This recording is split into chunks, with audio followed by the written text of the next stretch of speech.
Hey guys, तो आज हम एक नई मांगा स्टार्ट करने वाले हैं और मिस्ट्रीज, साइकोलॉजी, मर्डर्स और क्राइम्स जैसी चीजें इस मांगा की थीम होने वाली है। तो चलिए शुरू करते हैं। तो कहानी की शुरुआत में हम एक स्कूल को देखते हैं जहां लंच ब्रेक के दौरान सभी बच्चे अपने मील को एंजॉय कर रहे थे और बैकग्राउंड में म्यूजिक प्ले हो रहा था। जिसके बाद उसी स्कूल में एक लड़की जिसे बांध कर रखा गया था, उसके साथ एक पर्सन भी मौजूद होता है जो डिस्क में एक दूसरा सॉन्ग प्ले करता है। पर स्कूल में कुछ नहीं होता। बिल्कुल पहले की तरह ही सभी स्टूडेंट्स अपने कामों में बिजी थे और ये देखकर वो किडनैपर चिल्लाता है कि आखिर कुछ क्यों नहीं हुआ, जैसे वो कुछ होने की उम्मीद कर रहा हो। और इसके बाद हम न्यूयॉर्क के यूएन हेडक्वार्टर्स को देखते हैं जहां पर एक आदमी कई लोगों के सामने भाषण दे रहा था कि कैसे उन्होंने इन पिछले 100 सालों में भयानक परिस्थितियों का सामना करा। उन्होंने न्यूक्लियर अटैक को भी झेला, पर इन सभी खतरों के बाद भी वो सभी एक नई सदी में कदम रखने में कामयाब हुए और उन्होंने इंसानियत के ऊपर मंडरा रहे सबसे बड़े खतरे को पार कर लिया। जिसके बाद वो पर्सन जिसने इंसानों को खत्म होने से बचाया वो सामने आता है। सीन शिफ्ट होता है और हम एक लड़की को देखते हैं जो डरते हुए अपने बेड से उठती है और खिड़की की तरफ बढ़ते हुए बस यही सोच रही थी कि कुछ भी, पर वो चीज नहीं। और हम देखते हैं कि दूर में एक मॉन्स्टर खड़ा था और उसकी आंखें जगमगा रही थी। और अब सीन शिफ्ट होता है कहानी के मेन प्रोटैगनिस्ट केंजी पर, जो कि अपनी मॉम के साथ मिलकर एक मिनी मार्ट चलाता है। और हम उसकी पीठ पर एक बेबी को देखते हैं जो कि उसके सिस्टर का है। और इसी बेबी के चक्कर में केंजी और उसकी मॉम की अक्सर लड़ाई होती रहती है, क्योंकि उसकी मॉम को लगता है कि इस बच्चे के बाप का कुछ पता नहीं है और उसकी बेटी ने बस अपनी इस नाजायज औलाद को उनके सर फेंक दिया।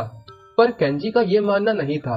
केंजी कहता है कि पक्का उसकी सिस्टर परेशानी में होगी और वो अपने बच्चे काना को लेने भी आएगी। और इसी वजह से केंजी ने अपनी बहन की सर्च रिपोर्ट भी लिखवा दी थी, पर अब तक कुछ भी पता नहीं चला था। और जब दोनों झगड़ ही रहे थे, वहाँ पुलिस आ जाती है।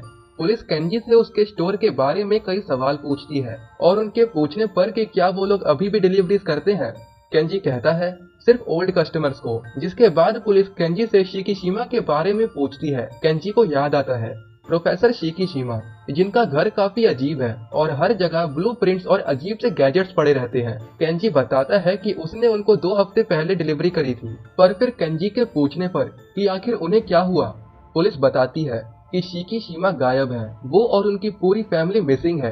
केंजी इससे काफी ज्यादा शॉक हो जाता है और दुखी भी, क्योंकि उसने अभी तक उनसे पेमेंट कलेक्ट नहीं करी थी। और इसके कुछ समय बाद केंजी शिकीशिमा के घर जाने लगता है और उसे रास्ते में उसका एक चाइल्डहुड फ्रेंड मिलता है जो कि एक फैंसी शॉप का मालिक था। दोनों के बीच में पार्टी को लेकर कुछ बातें होती हैं, जिसमें वो लोग अपने दोस्त क्रियोन की शादी के बारे में बात कर रहे थे कि कैसे अब सच में उनके दोस्त क्रियोन की शादी होने वाली है। दोनों उस वक्त को याद करते हैं जब उन्होंने क्रियोन की नुन्नी पर एक मेंढक बनाया था और वो दोनों ये सोचकर हंसने लग जाते हैं कि अगर वो निशान अभी तक वही होगा तो उसकी वाइफ की शादी वाली रात को क्या हालत होगी। और इन सभी बातों के बाद केंजी शिकीशिमा के घर पहुंचता है, पर उसे वहां कोई भी नहीं मिलता और वो अपनी बॉटल्स लेके वहां से जाने लगता है। पर तभी उसे एक अजीब सा निशान दीवार पर बना मिलता है। केंजी को ये सिंबल थोड़ा सा फेमिलियर लगता है और वो याद करने लगता है कि उसने आखिर इसे कहाँ देखा था। और हम पास्ट को देखते हैं जब केंजी और उसके सभी दोस्तों ने एक सीक्रेट बेस बनाया था और उनका मिशन था इस दुनिया को बुराई से बचाना। और उसी समय ओचो उन सभी बच्चों में से एक उनकी फ्रेंडशिप का एक सिंबल बनाता है और जो भी इस सिंबल को जानेगा वो एक सच्चा दोस्त होगा। कहानी फिर से प्रेजेंट में आती है, पर केंजी को उस सिंबल की कहानी याद नहीं आती और सीन फिर से न्यूयॉर्क के हेडक्वार्टर्स की तरफ शिफ्ट होता है, जहां पर सभी लोग उस इंसान से मिलने का इंतजार कर रहे थे जिसने इंसानियत को बचाया है। और तभी वो आदमी सामने आता है और सभी लोग उसे फ्रेंड कहकर बुलाते हैं। फ्रेंड कुछ भी नहीं कहता है, पर सभी लोगों की नजर उसी पर थी। और फिर फ्रेंड हवा में तैरने लगता है और ये देखकर सभी शॉक हो जाते हैं और उसके नीचे भी वही सिंबल था। और इन सब के बाद हर जगह एक वायरस के बारे में खबर आ रही होती है, जिसके लगने पर बॉडी में से सारा खून बाहर आ जाता है। और पुलिस को एक 24 साल के लड़के की बॉडी मिलती है जो कि इंजीनियरिंग स्कूल ग्रेजुएट था और इसकी बॉडी से भी सारा खून बाहर बह चुका था, पर शरीर पर कोई भी चोटों के निशान नहीं थे। इसलिए पुलिस वालों को शक था कि ये भी वायरस का शिकार हुआ है। और इसके बाद हम केंजी के दोस्त क्रियोन की शादी को देखते हैं, जहां पर केंजी के लगभग सारे दोस्त आए होते हैं। और हम देखते हैं क्रियोन को जो कि अपनी वाइफ के साथ अपने दोस्तों से मिलने के लिए आता है। पर उसके सभी दोस्त तो क्रियोन को देख के काफी शॉक हो जाते हैं। और इन्हीं सब में प्रोफेसर शिकीशिमा के केस पर काम कर रहा था और यामा-सान उस स्टूडेंट के केस पर काम कर रहा था जो कि वायरस का शिकार हुआ था। पर तभी यामा-सान कहता है कि जो स्टूडेंट मरा वो प्रोफेसर शिकीशिमा का स्टूडेंट था और सेम स्कूल में भी था। और यामा-सान को लग रहा था कि ये दोनों केस शायद एक दूसरे से कहीं ना कहीं जुड़े हुए थे। और दूसरी तरफ केंजी, जिसे कैरियोके गाना था, उसे याद आता है कि उसने कसम खाई थी कि अब वो कभी भी नहीं गाएगा, पर फिर वो गाना गाने लगता है। जिसके बाद हमें इसके पीछे की कहानी दिखाई जाती है जब केंजी ने बचपन में एक इंग्लिश एफएम पर जंपिंग जैक सॉन्ग सुना था। और केंजी तो काफी हैरान हो गया था जब उसे पता चला कि अमेरिका में ये सॉन्ग सुनने के लिए 5 लाख लोग इकट्ठा हुए थे। और तभी से केंजी का भी सपना था कि वो बहुत सारे लोगों के सामने परफॉर्म करे। और केंजी को इस तरह से देखकर क्लास की एक लड़की यामागुची उस पर हंसती है।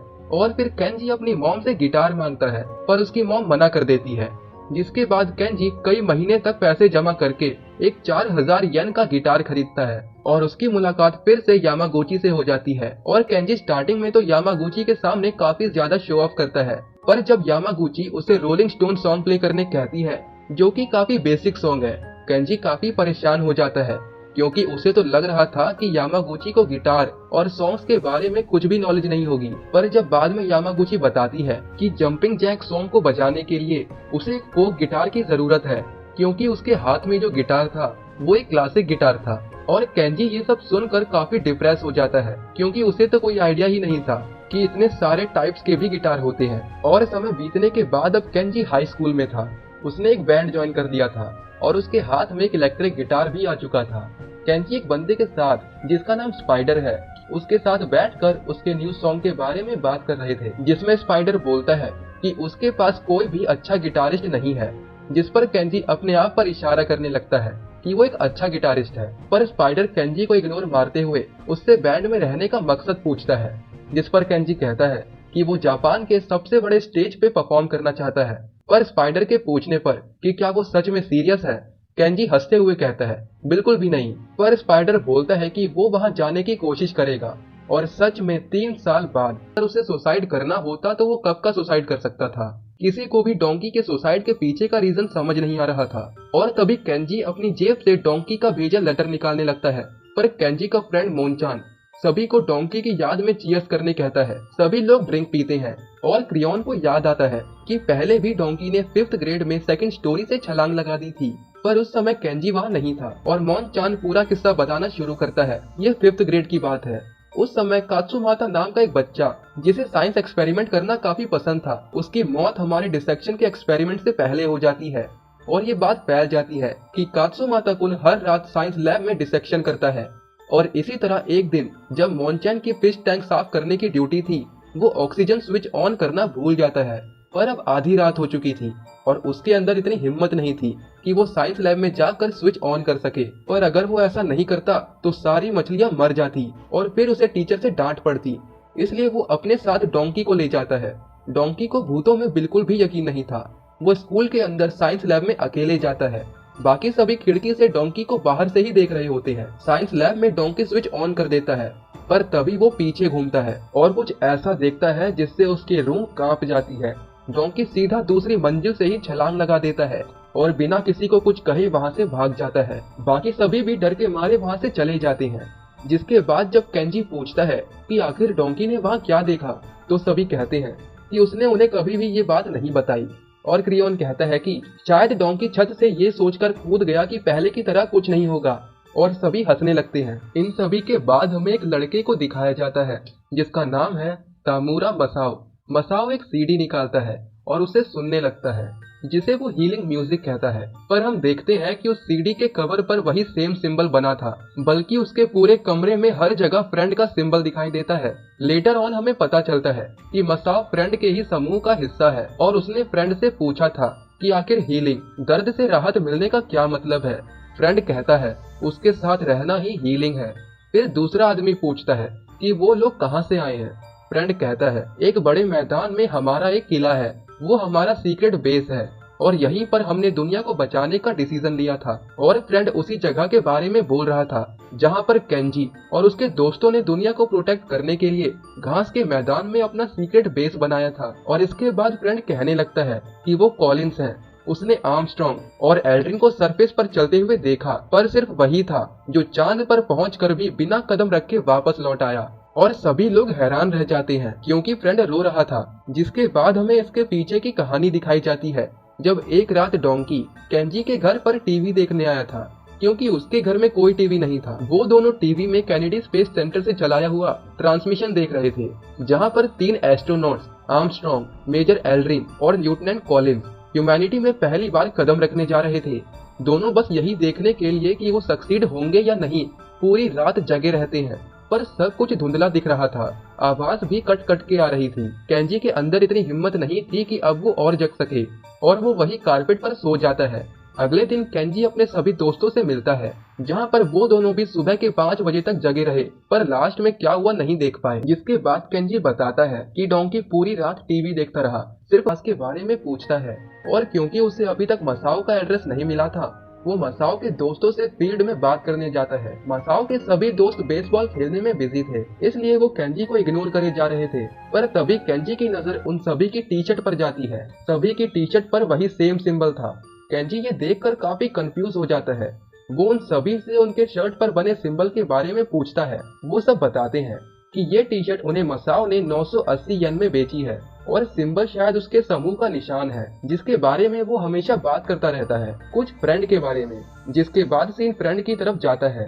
एक आदमी फ्रेंड को एक पेपर देते हुए कहता है कि लिस्ट तैयार है।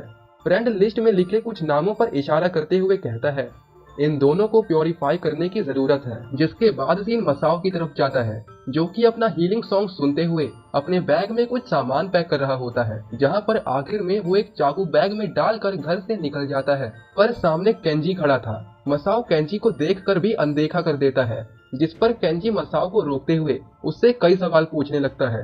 वो पूछता है कि कीदो सेंसाई डोंकी सुसाइड करने वाले लोगों में से नहीं है, आखिर उसके साथ क्या हुआ। और तभी मसाओ चिल्लाने लगता है और वो कहता है अगर तू जानना चाहता है तो अपना दिल खोल के देख, अगर तू जानना चाहता है तो डेली नहा, अगर तू जानना चाहता है तो रोज ब्रश कर, अगर तू जानना चाहता है तो फ्रेंड बन जा।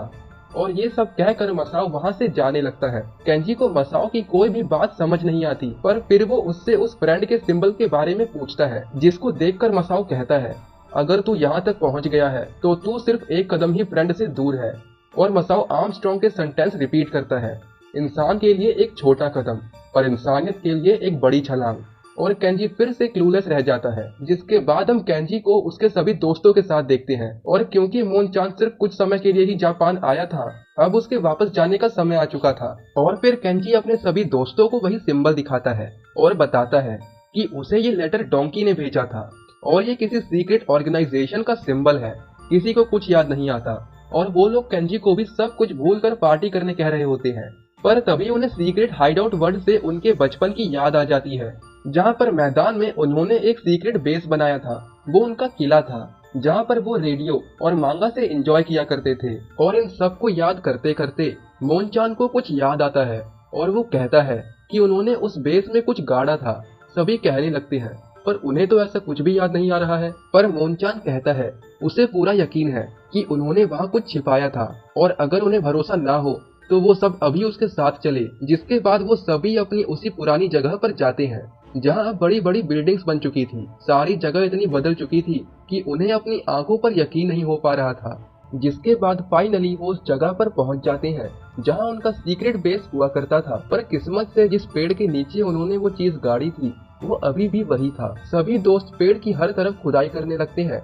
क्रियोन कहता है कि ये किसी और की प्रॉपर्टी है, उन्हें यहाँ नहीं होना चाहिए। केंजी कहता है पर हमारा बेस यहाँ पहले से है। जिसके बाद हम केंजी की मॉम को देखते हैं जो केंजी को कोसते हुए अखबार पढ़ रही थी, जिसमें एक फेमस रिलीजियस सेक्टर के फाउंडर को चाकू से मार दिया गया था। और हम उसी इंसिडेंट को देखते हैं जहां पर मसाओ एक नाइफ से उस आदमी को चाकू का इस्तेमाल करते हुए मार देता है और वो इसे प्योरिफिकेशन कहता है। मतलब फ्रेंड ने जिस आदमी की बात की थी वो इची मोंजी था और प्योरिफिकेशन का काम मसाओ को दिया गया था।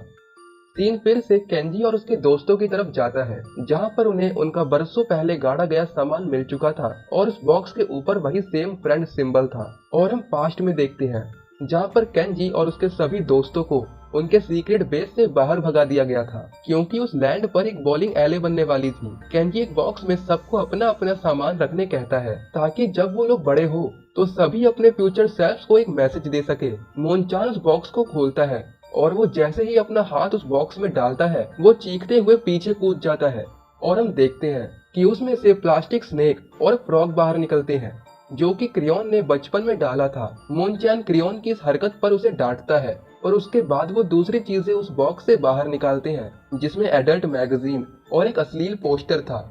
ये सब देखकर उन्हें अपने आप पर काफी शर्म आती है।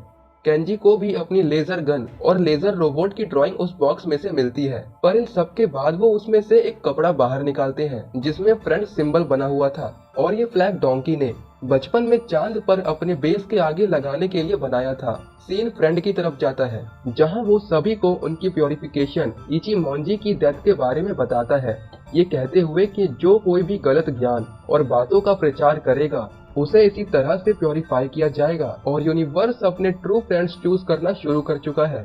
जिसके बाद फ्रेंड कहता है, समय आ चुका है बर्बादी और पुनर्जन्म का। जिसके बाद हम फ्रेंड के एक स्पेशल आदमी को देखते हैं, जो कुछ लोगों से पूछता है कि क्या काम कंप्लीट हो चुका है।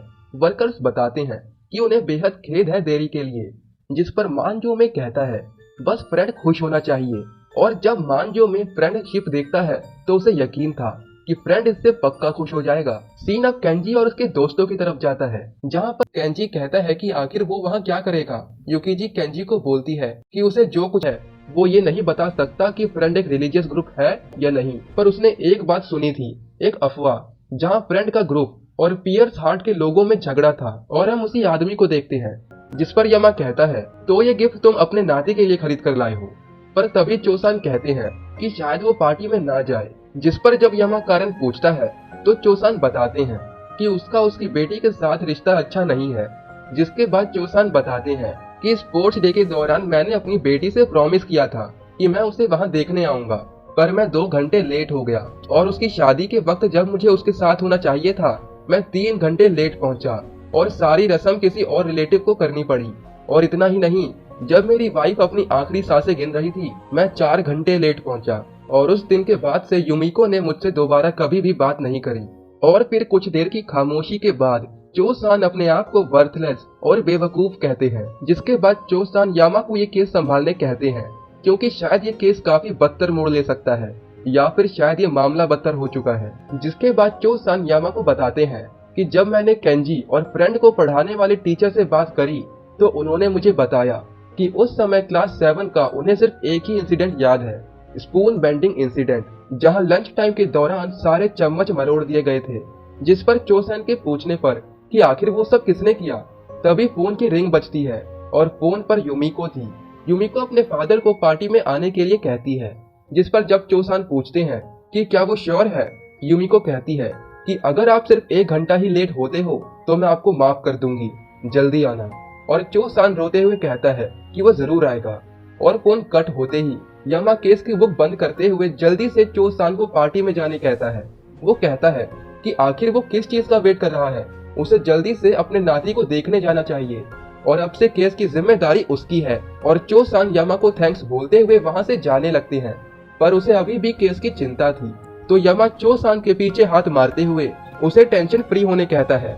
दोनों एक दूसरे की तरफ मुस्कुराते हुए देखते हैं और चोसान गिफ्ट लेके निकल जाता है। पर तभी हम यामा की आवाज सुनते हैं। वो कहता है, मुझे माफ कर देना, मेरी वजह से काफी परेशानी हुई। पर वो आदमी कुछ ज्यादा ही जान चुका था। अगर मैं फ्रेंड से पहले मिला होता तो ये सब नहीं होता। और हाँ, मैंने उसे प्योरीफाई कर दिया है। और हम देखते हैं कि चोसान की गर्दन पर एक छेद था और चोसान के उनके गर्दन पर हाथ रखते ही वहां से बहुत सारा खून निकलता है और देखते ही देखते चोसान के मुंह और नाक से भी खून बहने लगता है और वो वहीं गिर जाते हैं। और दूसरी तरफ हम देखते हैं कि यामा फ्रेंड के समूह का हिस्सा होता है। और इन सब के बाद हम अगले दिन न्यूज़पेपर में खबर देखते हैं कि डिटेक्टिव चोसान, जो कि 1 हफ्ते बाद रिटायर होने वाला था, उसके पूरे शरीर से सारा खून बह गया और वो मारा गया।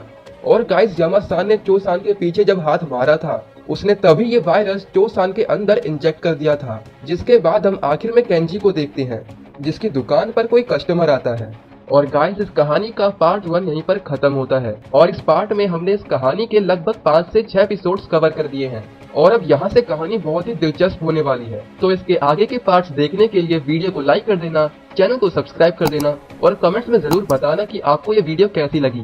तो तब तक के लिए